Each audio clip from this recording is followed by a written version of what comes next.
The movie begins with Liz and Malcolm driving to a remote cabin to celebrate their one-year anniversary. Liz is an artist and Malcolm is a doctor. On the drive up, Liz thinks back to a phone call with her best friend, Maggie. Maggie strongly suspects that Malcolm is the kind of guy who is secretly married with kids and likely fucking around behind her back. Liz defends him, saying he'd never do some shady shit like that, and mentions they are spending their anniversary at his family's cabin in the woods. Curious, Maggie asks if Malcolm wants children. Liz confesses that they haven't discussed it yet, adding that she doesn't really see herself becoming a mom. An hour later, they arrive at the property. Liz takes in the peaceful surroundings while Malcolm tries to find a spot to hang her painting, the same one he bought at the art show where they first met. While exploring the cabin, Liz spots a box on the kitchen counter with a smudge of frosting on it. She points it out to Malcolm, who explains that the caretaker probably left it. He says she has a tradition of leaving a cake behind after she cleans the place. Liz goes back to Malcolm and sees that he has hung up her artwork. He praises her, telling her she is incredibly talented. Smiling, Liz walks over to the window and notices another cabin right across from theirs. Malcolm explains that it belongs to his cousin, Darren, who he calls an unpleasant asshole. He promises they won't be bothered, though, because Darren's car isn't parked outside. Malcolm then heads to the kitchen to cook dinner. Liz breathes on the cold window pane, fogging the glass to draw a heart with her finger.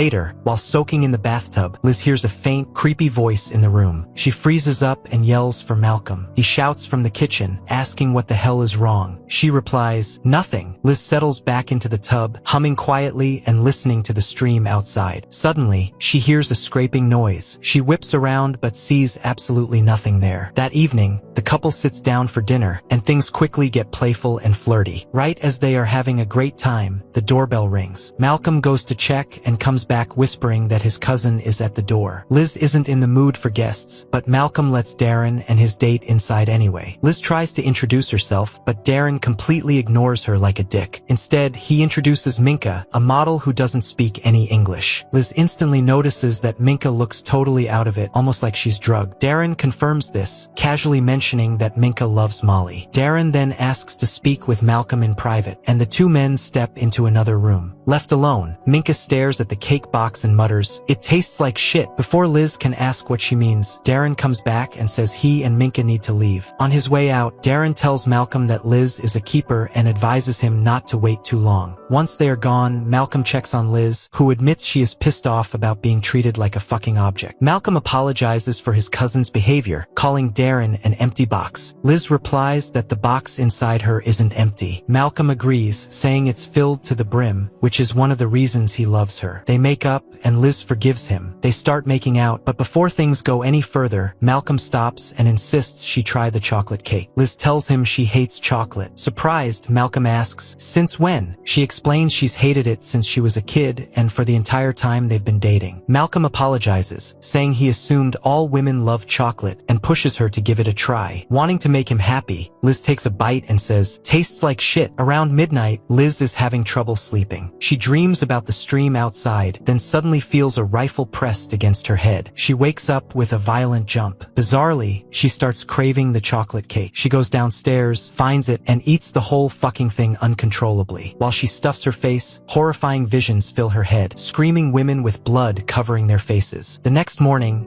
Minka tries to order an Uber outside, but she has no cell service. Out of nowhere, she hears a scream and is violently dragged away by an invisible force. Inside, Liz is busy sketching the bloody, screaming women from her visions. Malcolm says good morning and starts making breakfast. He spots the empty cake box and asks Liz if she's feeling okay. She just nods. Malcolm then mentions that his old patient, Mrs. Portoy, is being taken out of a medically induced coma today, so the hospital might call him if her condition goes to shit. The couple goes outside to walk in the woods together. Near the stream, Liz gets another vision, this time of a woman dancing by the cabin. She spots a locket sitting in the water, picks it up, looks at it, and decides to wear it. Soon after, Malcolm gets a phone call from the hospital. He immediately tells Liz he has to rush back to the city because his patient is in critical condition. He promises to return by 6 o'clock or 7 o'clock. Liz understands and tells him to go. Trying to cheer her up, Malcolm tells her to treat herself to a bottle of wine from the basement. He apologizes again, but Liz reassures him it's fine. Once he leaves, Liz touches the locket and accidentally drops it. The second it hits the ground, she suddenly feels like she's drowning and can't breathe. Then,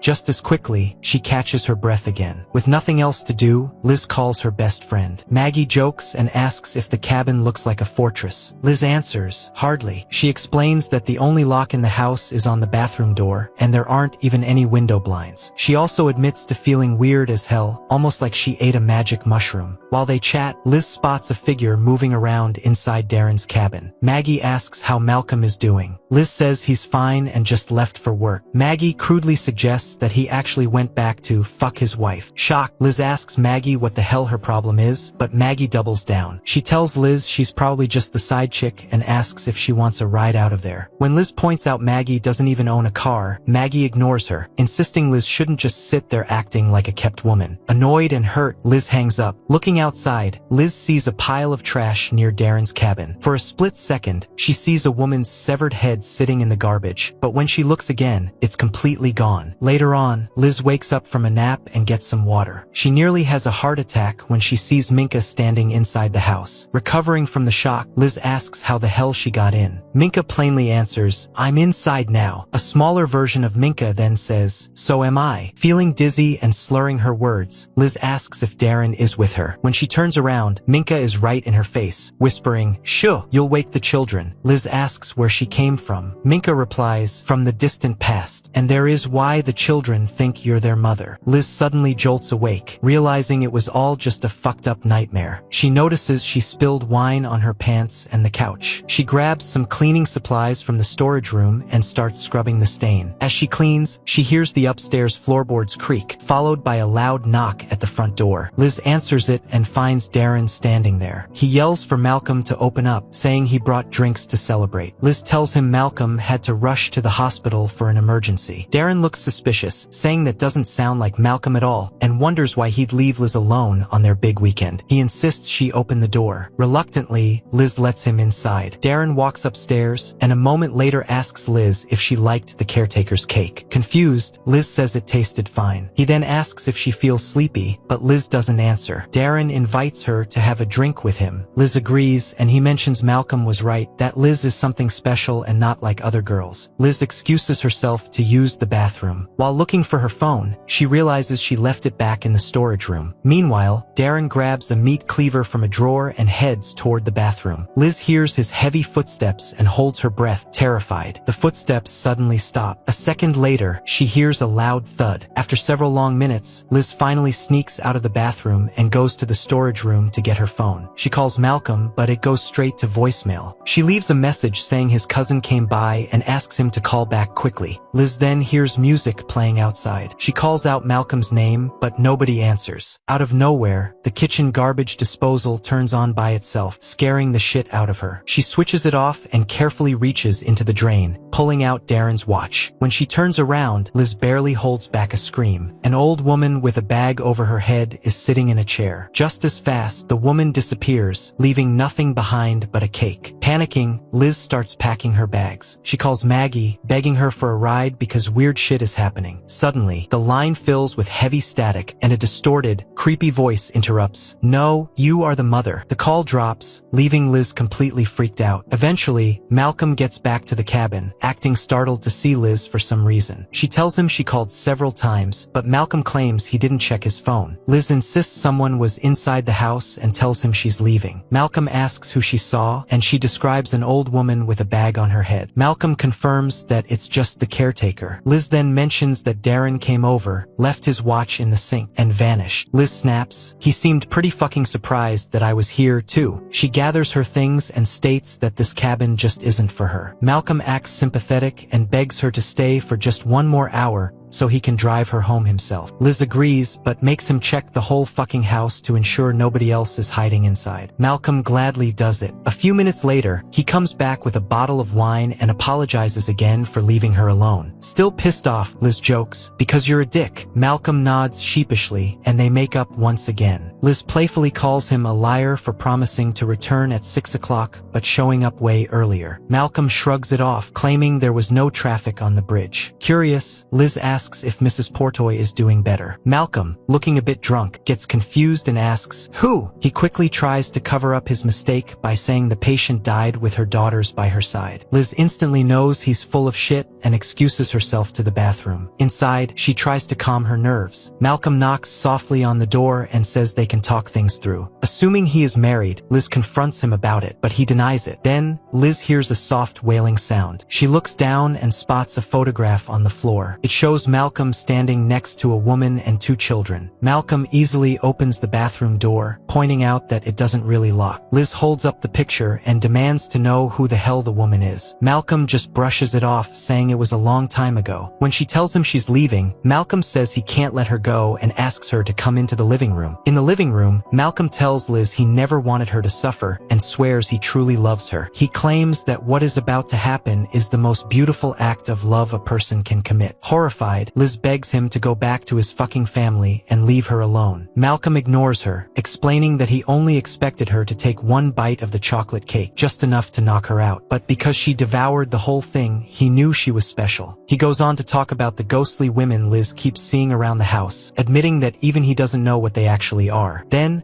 Malcolm reveals a dark, twisted secret. 200 years ago, when he and Darren were teenagers, they caught a pregnant woman trespassing on their father's land, right where the cabin is now. He notes that the woman looked exactly like Liz. He and Darren used to spy on her while she danced naked near the river. One day, they shot her in the leg, dragged her into a pig pen, and left her and her unborn bastard child to die in the mud. Days later, when they went back to check on her, they found she had given birth to bizarre creatures. Malcolm killed the woman, realizing she was a witch. In exchange for sacrifices, the creatures granted Malcolm and Darren eternal life. Shaking with fear, Liz begs him to let her go, reminding him that he said he loved her. Malcolm nods, saying that's exactly why he left the cabin earlier. There was no Real hospital emergency. He just didn't want to be around to watch Liz suffer. Very calmly, he adds, "When you die, I get to live a little longer." Liz hears a creaking noise upstairs. Panic takes over, and she sprints for the exit, trying every single door, but they are all locked tight. She grabs her phone and tries to turn it on, but it's completely dead.